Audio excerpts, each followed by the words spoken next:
ठीक है जी। माइक चल रहा है। ठीक है जी, अस्सलाम वालेकुम। उम्मीद है आवाज आ रही होगी। स्क्रीन में शेयर कर देता हूँ। माइक स्टार्टिंग में कुछ गड़बड़ कर रहा था, लेकिन अब बेहतर है। ठीक है जी।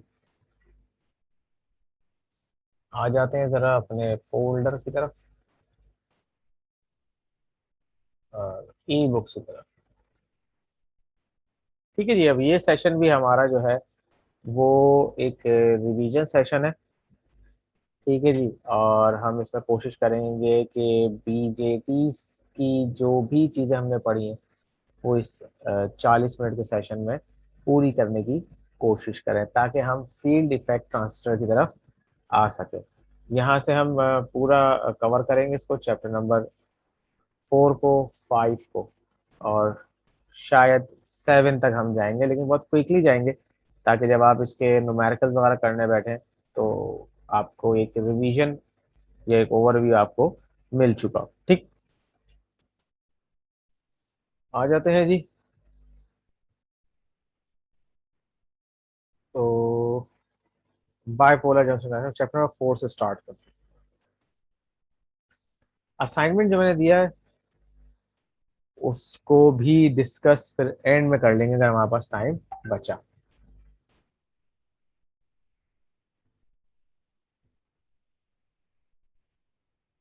ठीक है जी, चलिए जी, इसको मैं यहाँ से बंद कर दूं। ठीक है जी। अच्छा जी, BJT stand for bipolar junction transistor. ठीक है जी। दो पोलैरिटी के जंक्शंस हैं, पी का भी जंक्शन है और एन का भी जंक्शन है, यानी कि जंक्शन जो है वो दो साइड पे है, ड्यूल पोलैरिटी है, जैसा मर्जी ऐसा बोले। ठीक है, the basic structure of bipolar junction transistor determines its operating characteristics. ठीक है, in this section in chapter और in chapter you will see how semi conductive material are used to form a BJT. ठीक है जी। और BJT की जो standard symbol उसकी working हम इसके अंदर देखेंगे। अच्छा जी, डोप्ड सेमीकंडक्टर मुराद क्या है? Pure semiconductors are not conductive. Pure semiconductors are not conductive. ठीक है जी। डोप का मतलब आप उसको, उनके अंदर इम्प्योरिटीज ऐड करते हैं, जब ही आपका जो कंडक्टर है या सेमीकंडक्टर है वो या तो पी को कंडक्ट कर पाता है या फिर एन को कंडक्ट कर पाता है। ठीक है जी। तो डोपिंग वो प्रोसेस है जिसमें आप इम्प्योरिटीज को ऐड करते हैं। ठीक है जी। चलें। The BGT is constructed with three doped semiconductor regions separated by two p-n junction। तीन लेयर हैं, ये तीन रीजन्स हैं जो कि डोप्ड हैं। अब उसके अंदर दो एन को सपोर्ट करेंगी, एक पी को करेगी, दो पी को करेंगी तो एक एन को करेगी। डिपेंड करता है कि उसकी कंस्ट्रक्शन कौन से ट्रांजिस्टर की होने जा रही है। ठीक है जी। जब तीन लेयर हैं या तीन रीजन्स हैं और आपस में कनेक्ट कर रही है तो देयर शुड बी दो या there should be two junction, P N and N P, या N P N P N. ठीक है जी। सेंटर वाला बेस, एक साइड वाला इमिटर और एक साइड वाला कलेक्टर। अच्छा, तीनों डोप्ड होते हैं, तीनों की अपनी डोपिंग रेशियो अलग है, तीनों की अपनी क्रॉस सेक्शन एरियाज अलग अलग है। कलेक्टर मोस्ट बड़ा एरिया होता है, इमिटर मोस्ट सेंटर यानी कि दरमियाना, और बेस सबसे छोटा एरिया होता है। ठीक है जी, ये भी हम ऐसे देख लेंगे। The three region are called emitter, base and collector. Physical representations of two types of BJTs are shown below figure. One type consists of two N regions separated by P region, जो बात अभी हमने की NPN, and the other type consists of P region separated by N N region। दो P है, N से separate है, दो N है, P से सेपरेट है। ठीक है जी। दो P है, N से सेपरेट है, दो N है, P से सेपरेट है। ये दो जंक्शन आपके, ये लकीर जो आ रही है ब्लैक वाली के आपका जंक्शन आ गया। अच्छा जी। सबस्ट्रेट वो है जो मेटल का पीस या प्लेन होता है या लेटरल एरिया होता है सीधा, जिसके अंदर ऊपर कलेक्टर, तो कलेक्टर के अंदर मैक्सिमम करंट डेसिपेशन है, लोड ऑन वहीं से लिया जाता है। और इमीटर के बीच में क्या है? बेस। अब बेस का जंक्शन डिसाइड करता है कि emitter to base, sorry emitter to collector, या कितना करंट फ्लो होना चाहिए। ठीक है जी। अब इस तीन टर्मिनल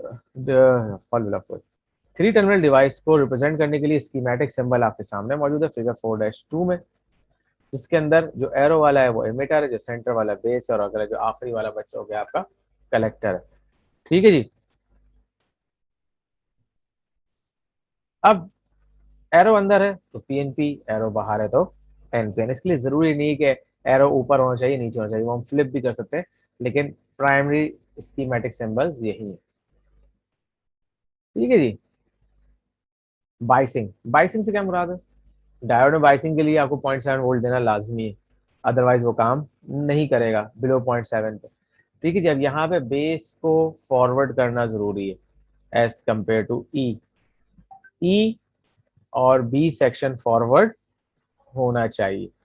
ठीक है जी। ई और बी सेक्शन फॉरवर्ड होगा तो कलेक्टर टू इमिटर या emitter to collector current flow होगा। ठीक है जी। अब कोई सा भी हो, आपको इसको एक्टिव करने के लिए at least you have BE junction forward हो। अच्छा, अब अगर पी एन पी है तो इधर प्लस चार्ज, इधर माइनस चार्ज, क्योंकि पी एन पी है तो इधर प्लस और इधर माइनस, यानी इधर हायर पोटेंशियल हो जाएगी, इधर लोअर पोटेंशियल हो जाएगी। क्योंकि ये देखिए ये ग्राउंड पे है तो ग्राउंड से नीचे क्या आएगा, माइनस। इसका मतलब ये लोअर है और ये हायर है। जबकि इसमें क्या है, ग्राउंड तो जीरो समझ ले और ये हायर है क्योंकि बैटरी के प्लस से कनेक्टेड है। ठीक है जी। और बेस कलेक्टर जंक्शन जो है वो आपका रिवर्स बाइस रहेगा ही।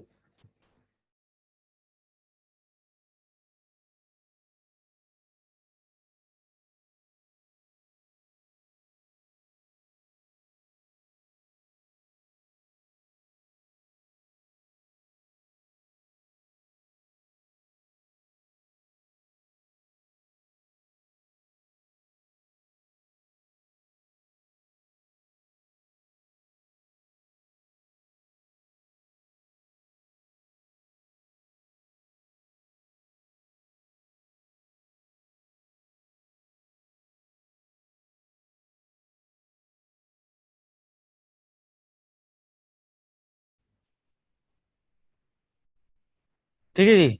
आई होप आवाज आ रही होगी आप लोगों को। माइक आज थोड़ा सा तंग कर रहा है या मुझे लगाने में कुछ शर्ट में प्रॉब्लम आ रही है, 12। ठीक है जी, सॉरी। अच्छा जी, अब इसका टेक्स्ट पढ़ लेते थोड़ा सा। बाइसिंग समझ में आ गई। अब आ जाए to understand how transistor operate. Let's examine what happen inside NPN structure. The heavily doped N type emitter region, यानी कि सबसे ज्यादा heavily doped जो है वो emitter region होती है, has very high density of conductive conduction magnet, free electrons आपके पास सबसे ज्यादा है। These free electrons easily diffuse through forward bias BE junction into lightly doped and very thin P type base region, उसमें जाके fuse हो जाते हैं, आगे निकल जाते हैं। As indicated by the wide arrow, the base has low density of hole, which are the majority carriers, as represented in the white circle. A small percentage of total number of free electrons injected into base region recombine with holes and move as a valence electron through the base region into emitter region as hole current indicated by the red arrows. ठीक है जी। अभी वो theory आ गई। ठीक है जी। अब जब ये एरिया आपका न्यूट्रल हो जाएगा तो ये आपके लिए वर्चुअली क्लोज स्विच, यानी कि एज ओपन क्लोज पाथ आपके लिए बिहेव करेगा, तो आपका इलेक्ट्रॉन फ्लो होगा। अगर यही चीज आप होल से समझ होल से समझते हैं कि आपके पास यहाँ पे होल्स है, ये डिफ्यूज हो गए और डिफ्यूज हो गया आगे रास्ता खुल गया। ठीक है जी। सिंपल इज दैट, ज्यादा हम इसकी केमिस्ट्री में नहीं जा रहे। ठीक है जी। अब ट्रांजिस्टर के अंदर चूंकि तीन टर्मिनल है और तीनों किसी ना किसी सोर्स से कनेक्टेड है, transistor itself is a current controlling device. Transistor itself is a current controlling device. ये प्राइमरी करंट कंट्रोल करता है जिसके साथ का पोटेंशियल वेरी हो रहा होता है with respect to your load और वोल्टेज डिवाइडर बाइस या वोल्टेज डिवाइडर सर्किट। ठीक है जी। अब तीन टर्मिनल है, कलेक्टर इमिटर बेस, तो लागत उसके करंट भी तीन अलग अलग होंगे, आई सी, आई बी एन, आई ई। ठीक है, उनको कैलकुलेट करने का अपने अपने फॉर्मूले हैं, वो आप आगे देख ही लिए हैं, यहाँ देख भी लेंगे। ठीक है जी। बीटा क्या होता है? बीटा होता है ratio, ratio bit of I B and I C. ये रेशियो जितना बड़ा होगा उतना अच्छा ट्रांजिस्टर कहलाएगा। जो पावर ट्रांजिस्टर होते हैं उनका ये रेशियो कम होता है, टेंस में होता है। और जो जनरल पर्पस स्विचिंग छोटे ट्रांजिस्टर होते हैं मिली एम्पेयर वाले, उनमें रेशियो हंड्रेड्स के अंदर होता है। ठीक है जी। 300, 400, 500, 100, जबकि पावर ट्रांजिस्टर में 50, 60, 70 होता है, क्योंकि उसके अंदर करंट का रेशियो ज्यादा होता है। बहरहाल ठीक है जी। तो बीटा चूंकि एक रेशियो है, इसका कोई यूनिट नहीं है। Beta is equal to I C over I B, यानी कि आई बी कितना चाहिए तो आई सी आपको कितना इफेक्ट करेगा, कितना टाइम्स इफेक्ट होगा आपका आई सी के ऊपर। ठीक है जी। H F beta D G is also known as hybrid parameters या एच पैरामीटर्स। ठीक है जी। अगर कहीं पे बीटा डी सी नहीं और एच एफ ही लिखा हुआ है तो आप समझ जाएंगे कि हाँ ये बीटा डी सी की बात हो रही है। ये हम सारी चीजें अपने जो पिछले लेक्चर्स हैं उसके अंदर डाटा शीट्स में स्टडी कर चुके। The ratio of DC collector current into DC emitter current in known as alpha. दोनों का करंट रेशियो क्या कहलाता है? अल्फा। ये उमन अप्रोक्सीमेटली 1 होता है। बहुत सारी एनालिसिस के अंदर आप इसे अप्रोक्सीमेटली 1 लेते हैं क्योंकि इसके अंदर 0.999 आ रहा था। क्यों? Base current plus collector current is equal to emitter current. अब चूंकि बेस करंट बहुत छोटा होता है बीटा की वजह से, कि बीटा होता है यानी कि फैक्टर बहुत बड़ा है। अगर कलेक्टर करंट मिली एम्पेयर में तो वो 100 मिली एम्पेयर तो होता है 1 मिली एम्पेयर हो, तो ये बहुत नेग्लिजिबल सा होता है। इसलिए अमूमन लोग इसे अप्रोक्सीमेटली 1 लेते हैं, नहीं तो ये अमूमन 0.99 आता है। ठीक है जी। Typically, values of alpha DC range from 0.95 to zero point 0.9 or greater, but alpha DC are always less than 1। 1 से नीचे ही होगा क्योंकि वो बेस की वैल्यू तो हमेशा छोटी आती है। ठीक है जी। चले जी। ट्रांजिस्टर का डीसी मॉडल। अब ये जो सिंबल है आपके पास ये डायमंड शेप का, ये कहलाता है करंट सोर्स। ये क्या कहलाता है? Current source. अब इसको अंदाजा ये लगाइए कि अगर आप एक बीई जंक्शन को फॉरवर्ड करते हैं तो कलेक्टर टू एमिटर आपको क्या मिलता है? करंट कंट्रोल करने का मौका मिलता है, करंट सोर्स मिल जाता है। पोटेंशियल तो वही रहेगा कि आपने जो अप्लाई के लिए करंट आप उसमें वेरी कर सकते हैं, इसीलिए बताया गया है इसे एज अ करंट सोर्स। ठीक है जी। दो इससे तोड़ दिए ना आप, बेस एमिटर अलग कर लिए, कलेक्टर एमिटर अलग कर लिए। एनालिस्ट का मतलब ये है कि आप इसे चीजों में ब्रेक करें।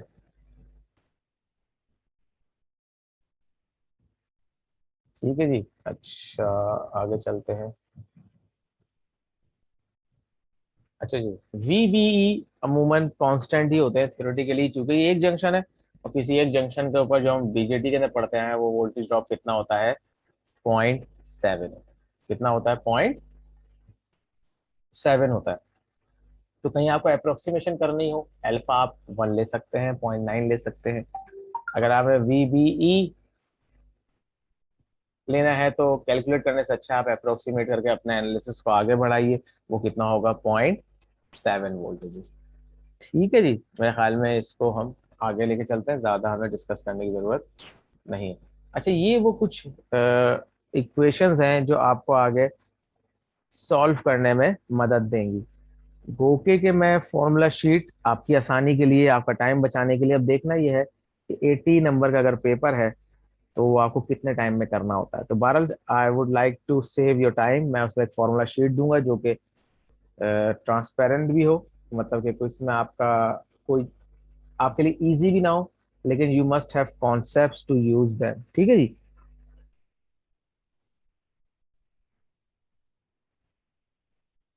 अब अगर वी अवेलेबल नहीं है तो आई आर कैसे निकालना है?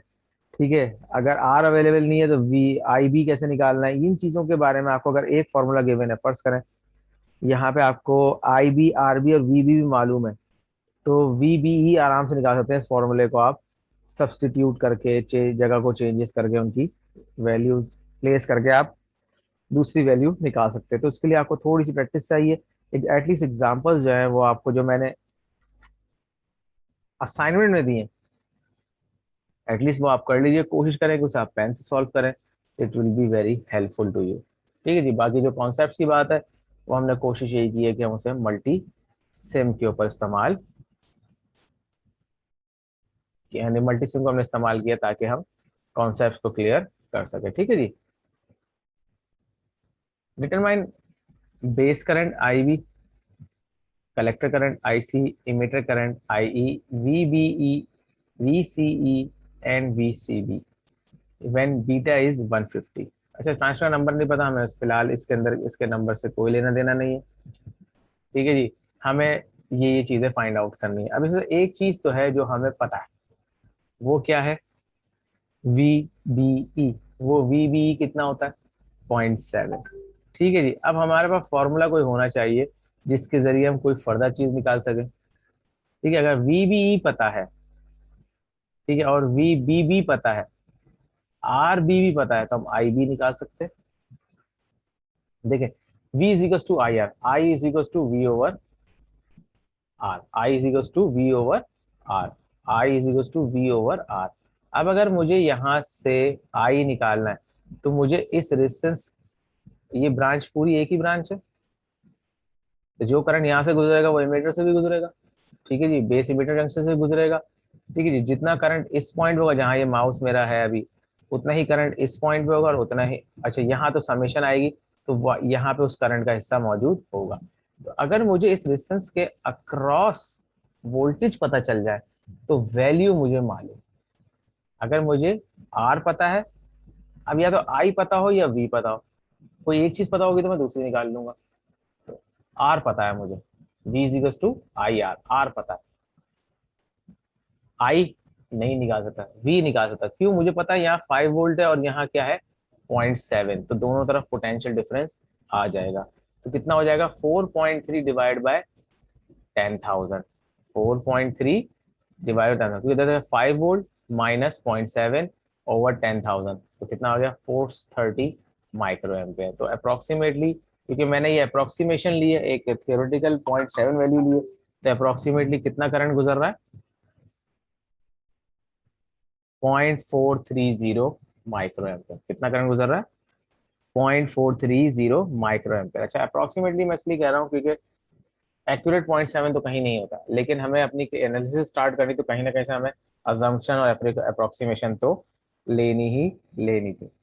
ठीक है जी, आई बी निकाल लिया मैंने। अब आई बी आ गया हमारे पास और वी बी आ गया। अब आई ई और आई सी निकालना। ठीक है जी, I C is equal to beta D C I B. वाह, beta D C is equal to I C over I B. तो अगर आई बी में ऊपर ले जाता हूँ तो क्या हो जाएगा, I B multiply beta D C is equal to I C. अब आई बी में निकाल लिया 430 micro ampere, beta D C कितना है 150, मल्टीप्लाई किया तो कितना आ गया 64.5 मिली एम्पेयर। ठीक है जी, तो यहां से करंट कितना गुजर रहा है, 64.5 मिली एम्पेयर। अब I is equal to I C plus I B, तो 64.3 milli ampere plus 430 micro ampere, तो कितना हो गया 64.9 milli ampere I E. I B, I C, I E, V B निकाल लिया, V C and V C B निकाल लिया। ठीक है जी, चले। अब आपको पता है कि आई सी कितना है, आई सी कितना है 64.5 मिली एम्पेयर। ठीक है जी, और रेजिस्टेंस कितना है 100 ओम्स। तो हम कुछ ना कुछ निकाल सकते हैं ना, कैसे निकालेंगे, वी सी ई कैसे निकलेगा,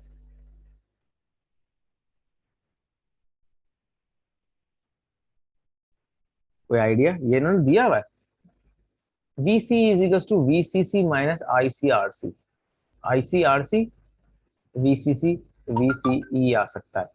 ठीक है जी, वी सी सी कितना है 10 वोल्ट, हमें पता है। आई सी और आर सी कितना है, आई सी 64.5 और आर सी कितना है 100। 10 वोल्ट माइनस फला 3.5 वोल्ट, तो यहाँ पे और ग्राउंड पे कितना आएगा 3.55 वोल्ट। अच्छा, V C B is equal to V C minus V B. ठीक है जी, इसको आप माइनस कर लें 2.85 वोल्ट। अब ये फॉर्मूला अगर आपको पता है और इसको इस्तेमाल करना आते हैं तो आप आराम से अपना सवाल हल कर सकते हैं। ठीक है जी, कोई सवाल, कोई मुश्किल, कोई चीज पूछने की तो आप मुझसे बिल्कुल पूछिएगा। बुध को हमारा सेशन है, ट्रांसपोर्ट आपने खुद लेनी है, क्योंकि ट्रांसपोर्ट का पता नहीं है कि वो किस तरह की ट्रांसपोर्ट देंगे। ठीक है जी, चले।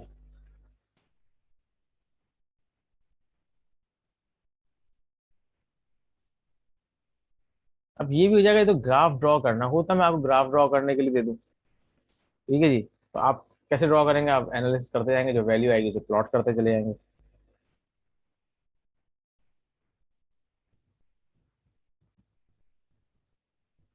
अच्छा जी, अब आ जाए ट्रांजिस्टर का, ये कह रहे हैं कट ऑफ। क्या कह रहे हैं ये? Cut off. कट ऑफ से क्या मुराद है? कि there is no conductivity between collector and emitter, means collector और emitter are acting like they have a open switch between them. Ideally अब ओपन स्विच काम कर रहा है, वो जो करंट सोर्स है वो ओपन हो गया क्योंकि आपने डायोड के ऊपर बाइसिंग नहीं की। तो कट ऑफ ये होती है जब आपका आइडियली वी बी जंक्शन है, बीई जंक्शन जो है वो रिवर्स है। बीई जंक्शन क्या हो आपका? रिवर्स होगा। जब भी तो उसमें से करंट नहीं गुजरेगा, करंट नहीं गुजरेगा तो ट्रांजिस्टर आपका फॉरवर्ड नहीं होगा। ठीक है जी। As previously mention when IV is equal to 0 transistor is in cut off region of its operation. ठीक है, with the base open laid open or resulting in the base current of the zero.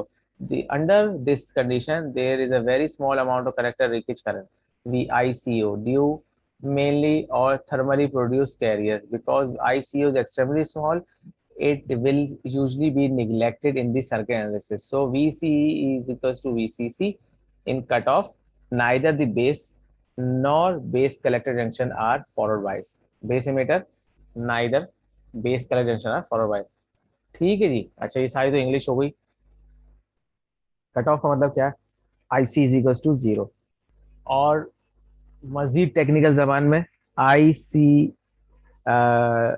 Base emitter junction is reverse bias और unbiased. Base पे ही कुछ नहीं है तो collector emitter पे क्या करंट होगा? इसको कहते हैं हम कट ऑफ मोड या कट ऑफ रीजन। सैचुरेशन इसका बिल्कुल उलट है। saturation cutoff का बिल्कुल उलट है। When the base emitter junction become forward bias and the base current is increase, the collector current also increase the IC। ठीक है जी। यानी कि जब आप बेस बढ़ाते हैं, IB बढ़ाते हैं, तो IC भी बढ़ता है। अच्छा, जरूरी नहीं कि आईसी बढ़ भी जाए। अगर आपके पास जो लोड लगा है उसकी एबिलिटी ही नहीं है कि ज्यादा करंट लेने के, लेकिन क्या है आपके पास जो पैसेज फॉर करंट है वो ओपन होता जाता है जब तक आप आईबी को बढ़ाते रहते हैं। आईबी मैक्स भी है। अब आप आईबी मैक्स ले जाएंगे तो ये पॉसिबिलिटी है कि ट्रांजिस्टर ने करंट के लिए जो पाथ खोला है वो आईसी मैक्स तक। अब आईसी मैक्स तक आप पाथ अचीव कर चुके हैं, लेकिन करंट फ्लो होना उस वक्त होगा मैक्सिमम जब आपका वहां पे लोड भी ऐसा लगा हो जो मैक्सिमम करंट को ड्रॉ कर सके। ठीक है, फर्स्ट कर आपने ट्रांजिस्टर लगा लिया 10 एम्पेयर का, लेकिन you are trying to light up an LED only. ठीक है, तो एलईडी तो मिली एम्प्स की है लेकिन उसके लिए पैसेज 10 एम्पेयर का भी खुला हुआ है। तो ऐसे मौके पे जब आपका पैसेज आईसी या passage toward collector to emitter और passage toward emitter to collector maximum हो, अब लोड जितना है वो उतना करंट ड्रॉ करेगा, पैसेज खुल जाए, जिसको हम मैक्सिमम पैसेज खुल जाए उसको हम कहते हैं ट्रांजिस्टर इन सैचुरेशन मोड। ठीक है जी। ऐसी सिचुएशन जिसमें बेस करंट इतना हो कि कलेक्टर करंट मैक्सिमम जा सकता हो, जरूरी नहीं कि जा रहा हो लेकिन जा सकता हो, उसको कहेंगे हम सैचुरेशन मोड। ट्रांजिस्टर चला गया सैचुरेशन, इससे ज्यादा वो पाथ नहीं खोल रहा। मिसाल के तौर पर आपने एक लोड लगाया जिसको मैक्सिमम वर्क करने के लिए एक बल्ब लगा दिया आपने जिसको चाहिए 2 एम्पेयर, जिसको चाहिए 2 एम्पेयर टू शाइन ब्राइट, लेकिन आपने जो ट्रांजिस्टर लगाया उसकी कैपेसिटी कितनी है? 1 एम्पेयर। अब आप उसका आई भी बढ़ाते जाए बढ़ाते जाए बढ़ाते जाए बढ़ाते जाए, एक हद के बाद वो नहीं बढ़ेगा और बल्ब भी फुल नहीं जल रहा हो। क्यों? उस ट्रांजिस्टर की एबिलिटी कितनी थी? 1 एम्पेयर। इसका मतलब ट्रांजिस्टर कहाँ चला गया? सैचुरेशन में। आपने अपना पूरा रास्ता खोल दिया। अब डिपेंड करता है कि लोड कितना है। लोड ज्यादा होगा तो उसको करंट कम मिलेगा वहां से क्योंकि उसकी रिक्वायरमेंट ज्यादा होगी, लेकिन अगर लोड कम होगा तो करंट कम फ्लो हो रहा होगा, हालांकि रास्ता पूरा खुला हुआ होगा।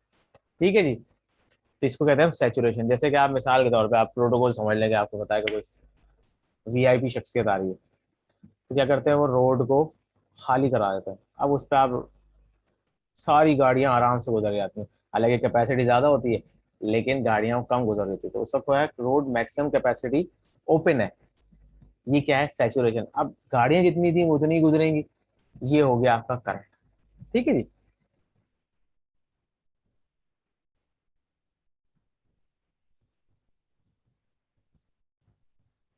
अच्छा, इसकी एक एग्जांपल ये भी है कि अगर आपके पास किसी ट्रांजिस्टर के सैचुरेट होने के लिए कुछ वैल्यूज गिवन है, अगर किसी ट्रांजिस्टर के VCE जैसे इस एग्जांपल में गिवन है 0.2 आ जाए, तो इसका मतलब ट्रांजिस्टर किस पे है, सैचुरेशन में है, रिगार्डलेस IC कितना है।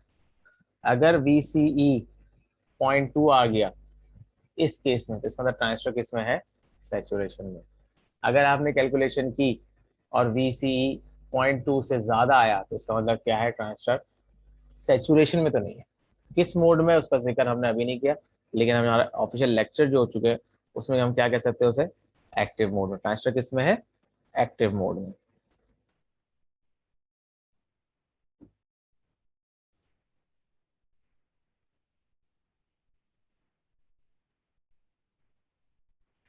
ठीक है जी,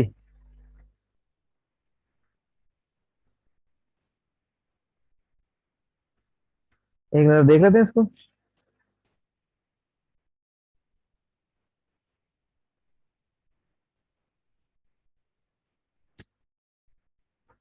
The transient figure this has the following maximum rating.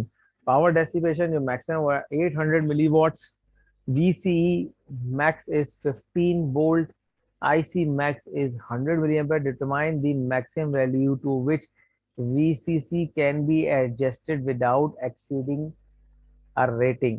जो रेटिंग ऊपर दी है उनमें से किसी भी एक के अंदर से आपको एक्सीड ना करना पड़े। Which rating would be exceeded first, कौन सी रेटिंग पहले एक्सीड कर सकती है। ठीक है जी, VCE हो सकती है, IC कर सकती है एक्सीड, क्या कर सकती है। अब सवाल समझना भी एग्जाम का पार्ट है। सबसे पहले तो हम क्या करेंगे, जो चीजें हमें मिल सकती हैं, जो कैलकुलेट हो सकती है, वो हम कैलकुलेट कर लेंगे। अच्छा जी, इसमें हमारे पास RB गिवन है, VBB है, बीटा DC है, RC है, VCC है। VCC अभी तक गिवन नहीं है, तो हमें VCC को ही फाइंड आउट करना है। तो first first we will find IB so that you can determine IC। Okay, क्योंकि बीटा है, अगर IB निकाल लूँ तो IC आ सकता है। अब मैं IB कैसे निकाल सकता हूँ, मुझे पता है VBB का जो प्लस साइड है उस ट्रैक से लेकर RB तक कितना है, 5 वोल्ट है। RB के दूसरे टर्मिनल और ट्रांजिस्टर का बेस जहां मिल रहे हैं, यहाँ पे कितने हैं, 0.7, क्योंकि वी नो VCE नहीं, VCB नहीं, VBE yes, voltage at based emitter junction are 0.7 theoretically। ठीक है जी, यहाँ 0.7 है, यहाँ 5 है, तो कितना हो गया, 4.3। ठीक है जी, 4.3 डिवाइड बाय RB कितना, 22,000। जवाब आ गया 195 माइक्रो एम्पेयर। 195 micro ampere. अब बीटा DC कितना है, 100। तो beta DC equal to IC over IB। 150 या 100 is equal to IC over 195 micro ampere. ठीक है, so IC is equal to beta DC into IB is equal 100 multiply 195 micro is equal to 19.5 milli ampere. ठीक है जी, IC is much less than IC max and ideally will not change with VCC. It is determined only by IB and beta D. The voltage drop across RC is, वो आप निकाल लें, जब RC आ जाएंगे तो VC आ जाएंगे। VC कितना आ रहा है, 15 volt. So VCC max is equal to 34.5 volt. तो VC max कहाँ तक जाता है, हम 34.5 वोल्ट जाता है। VCC कैन बी इंक्रीज, मैंने पहले ही कहा कि जा सकता है, can be increase to 34.4 under the existing condition before VCE max is exceeded. However, at this point it is not known whether or not PD max has been exceeded or not. मैं power dissipation अभी check नहीं की, कह तो नहीं कि जो given values हैं उससे ऊपर तो नहीं जा रही। PD is equals to VC यानी P is equals to IR, ऐसे ही होता है, P is equals to V into I। Power dissipation कहाँ से होती है, कलेक्टर एमिटर जंक्शन पे होती है VC, और करंट कहाँ से आएगा, IC से। तो is equal to 15 into 19.5 milli 293 milliwatt. Since PD max is 800, it is not exceeded if या when VCC is 34.5 also. So VCE max is 15, is the limiting rating in the case if the base current is removed causing the transistor to turn off. VC max will be exceeded first because the entire supply voltage will be dropped across the transistor. ऐसी क्या चीज होगी अगर मैं आई भी हटाऊं, तो आई भी हटाऊंगा सबसे पहले VCE पे फर्क पड़ेगा। ठीक है जी। अब ये जो चीज कही गई है इसी को इन वैल्यूज के साथ आप कैलकुलेट कर लीजिए। जब आप इनके साथ कैलकुलेट कर लेंगे तो आपकी प्रैक्टिस हो जाएगी, इन्हीं तरह के सवाल आपके एग्जाम में आ सकते हैं। ठीक है जी, चलें आगे चलते हैं।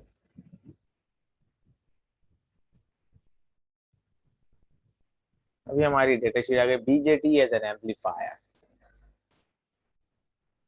2 चैप्टर है, फिर इसके ऊपर आगे देखेंगे, जरूरत पड़ी तो इसे रिवाइज कर लेंगे।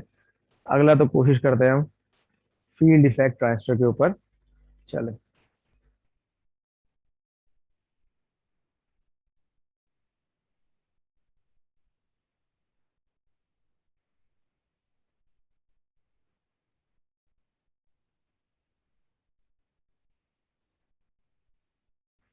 ठीक है जी, चले आगे चलते हैं। एम्पलीफिकेशन क्या होती है? Amplification is the process of linearly increasing the amplitude of an electrical signal and is one of the major properties of a transistor. ठीक है जी, ट्रांजिस्टर जो मेजरली इस्तेमाल होता है उसका काम ही एम्पलीफिकेशन है। As you learn BJT exhibits current gain called beta या HFE पैरामीटर। ठीक है जी। When a BGT is biased in active or linear region, as previously described, B junction has low resistance due to forward bias. ठीक है, क्योंकि आपने active किया हुआ transistor को, ना वो सैचुरेशन में ना कट ऑफ में, तो क्या आपका बेस इम्पीडेंस फॉरवर्ड है, करंट वहां मैक्सिमम गुजर सकता है, तो उसकी जो अपेरेंट रेजिस्टेंस है या एक्टिव रेजिस्टेंस है वो क्या है, कम है। ठीक है जी। Whether base conjunction has a high resistance due to reverse bias, लागू आता है कलेक्टर की वैल्यू कम होती है और बेस की वैल्यू ज्यादा होती है, ऐसे ही है। तो ये क्या होता है आपका रिवर्स बाइस होता है। ये हम बात कर रहे हैं NPN की, तो क्या हो इसकी वो जंक्शन की रेजिस्टेंस बहुत ज्यादा हाई है। बहरहाल आगे चलते हैं। अब ये एक एम्पलीफायर का सर्किट है। ये VBB जो है ये वोल्टेज डिवाइडर बाइस बन के भी आपके यहाँ पे सोर्स आ सकते हैं, आपको हर जगह नया सोर्स लगाने की जरूरत नहीं है। ठीक है जी। अच्छा, ये कैपेसिटर लगा हुआ है VS या सोर्स वोल्टेज या सिग्नल वोल्टेज के बाद, ये इसलिए है ताकि जो सिग्नल आ रहे हैं वहां से सिर्फ AC सिग्नल पास हो, DC पास ना हो, कि ऑलरेडी DC वोल्टेज या DC कंपोनेंट वहां मौजूद होता है जिसको AC पहुंच के वेरी करता है, फिर उस वेरिएशन से कलेक्टर वेरिएशन होती है और आपकी आउटपुट जनरेट होती है। हाँ, अगर आप कलेक्टर से आउटपुट ले रहे हैं तो you will get an amplified signal but out of face. You will get an amplified signal but out of face. ठीक है जी। अच्छा जी, चलिए जी आगे चलते हैं। अब ये कुछ फॉर्मूले हैं जो जरूरत के होंगे। ए सॉरी,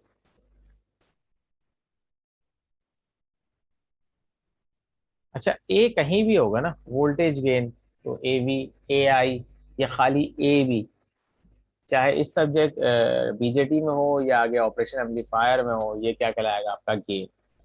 ठीक है जी। गेन रेशियो होता है कि आउटपुट ओवर इनपुट, कि मैंने कितनी इनपुट दी और कितनी मुझे आउटपुट मिली उसका रेशियो निकालना। ठीक है जी। तो अगर वोल्टेज गेन है तो in voltage out divide by voltage in, in voltage से आउट वोल्टेज डिवाइड करते हैं इन वोल्टेज से, आपके पास रेशियो आ जाएगा कितना गेन हो रहा है, कितना टाइम रिजल्ट इनहांस होकर आपको मिल रहा है।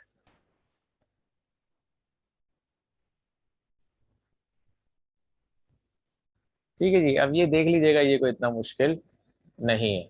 अच्छा जी, अब आ जाते हैं ट्रांजिस्टर के बेसिक ऑपरेशन। एम्पलीफायर से पहले वो है using BJT as a switch, using BJT as a switch. As a switch से क्या मुराद है? जब हम BJT स्टार्ट में पढ़ रहे थे, हमने कहा था कि बहुत सारी जगहों पर हमें सिग्नल के अगेंस्ट डिवाइसेस को, अप्लायंसेस को ऑन या ऑफ करना है। ये मैं एक छोटी सी एग्जांपल दे रहा हूँ। तो अगर आपके पास माइक्रो कंट्रोलर बेस्ड कोई सर्किट है या कंप्यूटर किसी पोर्ट से आप आउटपुट ले रहे हैं, अब तो खैर पैरेलल पोर्ट होते नहीं है, लेकिन आपके पास कंट्रोलर अवेलेबल है, ठीक है जी, जैसे आर्डिनो का है या रास्पबेरी पाई का बोर्ड है। अब वहां पे जो पिन आपको देगी या तो वो हाई सिग्नल देगी या लो सिग्नल देगी। अगर हाई सिग्नल दे रही है तो करंट सोर्सिंग, लो सिग्नल दे रही है तो करंट सिंकिंग। दोनों की अपनी अपनी रेटिंग होती है, लेकिन 20 25 30 मिली एम्पेयर से ज्यादा नहीं होता। अगर कोई कम आईओ की है डिवाइस या कंट्रोलर आपका कम आईओ का, तो हो सकता है उसमें करंट की वैल्यू 40 50 मिली एम्पेयर से ज्यादा हो। लेकिन बाज़ दफा पिन ज्यादा होती हैं तो जो total amount of current available होता है फ्रॉम फॉर दैट डिवाइस वो डिवाइड हो जाता है सबके अंदर। ठीक है जी। अब आपका काम ये है कि आपका कंट्रोलर है वो सेंस करता है टेम्परेचर और आपका फैन ऑफ कर देता है। ये सेंस करता है अंधेरा हो गया तो बल्ब ऑन करता है। अब ये कैसे करेगा? आपका जो फैन है या बल्ब है, they are AC appliances, they are AC load. How will you control और at least on turn them on turn them off कैसे करेंगे आप? By using a micro controller. आपके पास तो वहां तो हाई पल्स है या लो पल्स है, then you have to utilise two devices. First, to drive and relay. Drive है रिले। रिले को ड्राइव करने के लिए एक बीजेटी चाहिए कि सिग्नल मिले बीजेटी फॉरवर्ड बायस हो। चूंकि उसमें बीटा अच्छा होता है तो milli ampere 10 milli ampere 40 milli ampere लेके 200 300 400 मिली एम्पेयर का लोड ऑन ऑफ करवा सकता है। ठीक है जी। उससे क्या होगा? रिले ऑन ऑफ हो जाएगा। रिले ऑन ऑफ हो गया और रिले के कॉन्टेक्ट जो है वो हंड्रेड्स ऑफ एम्पेयर में भी हो सकते हैं। तो अगर एक रिले है जो तकरीबन 600 मिली एम्पेयर अगर फर्स्ट कर लेती है तो उसके पास जो कॉन्टेक्ट लोड है वो तकरीबन 120 एम्पेयर तक का हो सकता है कॉन्टैक्ट लोड। ठीक है जी। क्योंकि उसको डिटैच और या कनेक्ट करने के लिए जो मैग्नेटिक पावर है it requires at least 5 to 600 milli ampere. ऐसी मैंने एक रिले आपको अपने लेक्चर में दिखाई भी दी। अब वो क्या है कि आप कंट्रोलर से ट्रांजिस्टर को स्विच करवाएंगे, ट्रांजिस्टर रिले को ऑन करवाएगा, रिले आपका लोड ऑन या ऑफ करवाएगा। अब चूंकि रिले एक इलेक्ट्रोमैकेनिकल स्विच है, उसकी कॉइल को तो आपका ट्रांजिस्टर ड्राइव कर रहा है। ट्रांजिस्टर को कौन ड्राइव करवा रहा है, कौन बाइस कर रहा है? जो कंट्रोलर से सिग्नल आ रहा है। ठीक है जी। तो इस तरह के यूजेज के अंदर आपको बीजेटी एज अ स्विच इस्तेमाल करते हैं बहुत सारी जगहों पे। ठीक है जी।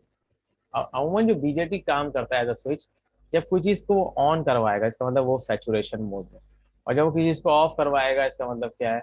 मतलब आईसी मैक्स है या आईसी जीरो है। आईसी जीरो है जिसका मतलब आईबी भी जीरो है। आईबी जीरो का मतलब base collector junction reverse bias या अनबाइस। तो ट्रांसफर कैसे चला गया? कट ऑफ में। जब बेस इमीडिएट जंक्शन फॉरवर्ड होगा और आपकी रिले ऑन होगी तो पॉसिबिलिटी है कि ट्रांजिस्टर इज इन सैचुरेशन में। ठीक है जी। वैसे वुमन एक्टिव में रखना चाहिए कि वुमन रिले की जो कॉइल्स है वो मिनिमम वोल्टेज पे ऑन हो जाती है। अगर आप ज्यादा वोल्टेज देके ऑन करें तो वो ऑफ देर में होती है, जिसकी वजह से वुमन आपके डिवाइसेस में फ्लिकर, रीस्टार्ट होना, इस तरह की चीजें आपके सामने आ जाती हैं। ठीक है जी। जब आईबीबी जीरो है तो it base collector emitter junction will behave like a virtual open switch, will behave like a virtual open switch। अब जब इसको फॉरवर्ड बायस कर देंगे तो it will behave like collector emitter, collector terminal and emitter terminal will behave like a virtually connected switch, close switch, virtually close switch. अब चूंकि junction है तो कुछ ना कुछ वोल्टेज ड्रॉप सी और ई पे मिलता है।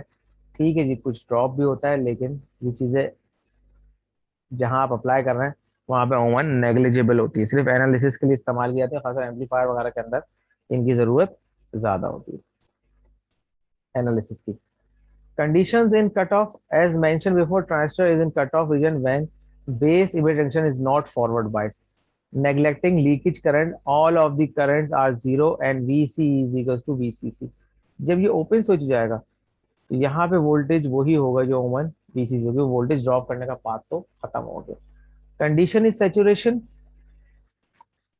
as you have learned, when the base emitter junction is forward biased, there is enough base current to produce maximum collector current. The transistor is saturated. The formula for collector saturation is I saturation, IC saturation, VCC, VCE over RC। ये formula अब आपको equation जो आ रही है ना, ये आपको थोड़ा सा इसको देखने की जरूरत है। लेकिन मैं फिर कह रहा हूँ कि ये चीज मैं आपको कोशिश करूंगा कि फॉर्मूला शीट ऐसी दूं जिसमें आप कुछ अपना जहन इस्तेमाल करके एग्जाम्पल्स को या उसमें जो क्वेश्चंस है उनको आप सॉल्व कर सकते। ठीक है जी। अच्छा, इसके ऊपर हमने करके भी देखा था कि इसका सिग्नल इन्वर्ट होके आता है, इसको आप एज अ लॉजिक इन्वर्टर भी यूज कर सकते हैं। बीजेटी एज अ स्विच को एज अ लॉजिक इन्वर्टर भी यूज कर सकते हैं। वी इन अगर हाई होगा तो V out will be near to zero, यानी कि लो होगा। और वी इन अगर लो होगा तो ट्रांजिस्टर आपका कट ऑफ में चले जाएगा, वर्चुअली डिस्कनेक्ट हो जाएंगे कलेक्टर एमिटर, तो V out will be equal to VCC या VCE will be equal to VCC. ठीक है जी।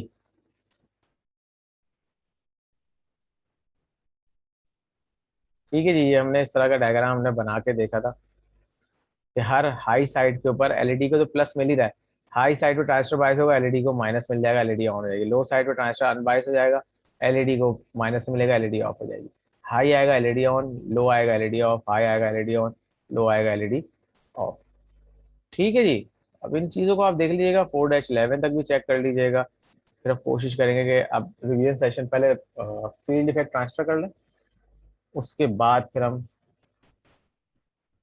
Metallic oxide silicon field effect transfer कर लें, फिर ओपैम्स थायरिस्टर फैमिली देख लें, फिर ओपैम देख लें, फिर अगर लेक्चर्स बचते हैं then we will go for the revision. ठीक है जी, क्योंकि ये पुराने लेक्चर्स हो गए 20s के अंदर हो गए, तो इसको मैंने रिवाइज करना समझा कि बेहतर है।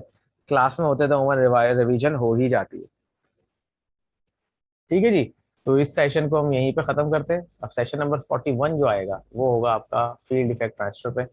कोशिश करूंगा मैं उसे आज ही अपलोड कर दूं, नहीं होगा तो कल आपको अपलोड हुआ होगा मिल जाएगा। ठीक है जी। तो फिर अब अगले सेशन के अंदर हम देखेंगे कि हमारे पास असाइनमेंट क्या है और उसे करना क्या है। ठीक है जी, चलें जी, थैंक यू वेरी मच।